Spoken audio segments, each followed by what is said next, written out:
Salut, c'est Edouard, bienvenue dans cette nouvelle vidéo que je vous fais en direct de New Delhi. Donc là je suis dans un rickshaw, je voulais faire cette petite vidéo, on va essayer de voir si ça le fait. Donc je vais vous faire cette vidéo pour vous expliquer un petit peu le système de transport à Delhi. Donc en fait, il faut savoir que le rickshaw c'est vraiment être très pratique, beaucoup plus pratique que le taxi parce que vous allez avoir tendance à être limité avec le taxi. Le désavantage, c'est que c'est pas climatisé, vous avez quand même la pollution, vous avez le bruit des klaxons, etc. Mais ça va quand même vous revenir 2 fois moins cher de prendre un rickshaw. Et ça va être beaucoup plus pratique dans les petites rues comme là où je suis. Donc en fait, ce qu'il faut savoir, c'est que dès que vous allez demander un rickshaw de prendre, il va falloir que vous négociez le prix. Ce qu'il faut savoir, c'est que c'est entre 10 et 15 roupies le kilomètre. Généralement, la loi, c'est qu'ils vous mettent le compteur et que en fait, le premier kilomètre, ça va être 25 roupies et après, les kilomètres suivants, ça va être 10 roupies, 10, 15 roupies. Donc, si vous êtes à Delhi et que vous voulez vous déplacer le plus rapidement possible, ça va être le rickshaw. Alors bien sûr, vous allez devoir négocier. Généralement, il va vous mettre le double du prix. Maintenant, vous savez à peu près. Si vous voulez savoir les kilomètres, vous prenez l'application Google Maps sur votre smartphone et vous allez pouvoir télécharger les cartes. En fait, par exemple, si vous êtes à New Delhi, vous téléchargez la carte où vous êtes à plusieurs kilomètres de votre hôtel par exemple et vous avez comme ça le trajet.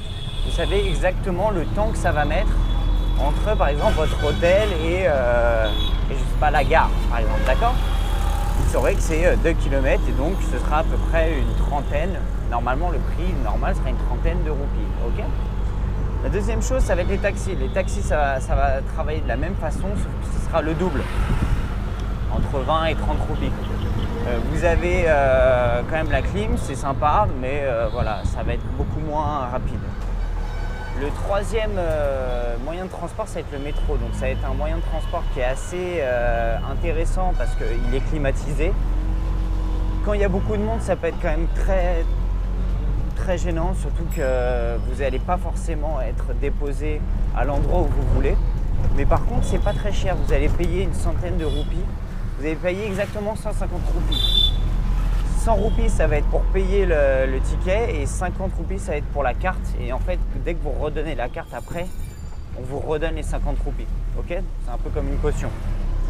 Donc voilà, le troisième transport, c'est le métro. Moi, j'aime bien parce que ça vous permet de vous déplacer assez rapidement d'un endroit à l'autre, assez loin en fait dans Delhi. Si vous allez d'un endroit, par exemple, tout au nord, juste tout au sud, vous allez pouvoir vous déplacer assez rapidement pour un coût raisonnable. Voilà, donc je vous laisse pour cette vidéo. Je vous souhaite une bonne préparation pour votre voyage au Rajasthan. Et si vous voulez un petit peu plus, c'est en Inde du Nord. Si vous voulez un petit peu plus de renseignements, je vous laisse cliquer dans le lien qui se trouve juste en dessous de la vidéo. Et vous pourrez comme ça télécharger un guide qui est gratuit que je vous offre et qui vous permet de préparer un peu mieux votre voyage au Rajasthan en Inde du Nord. Voilà. Je vous souhaite une bonne préparation et un bon voyage. Ciao!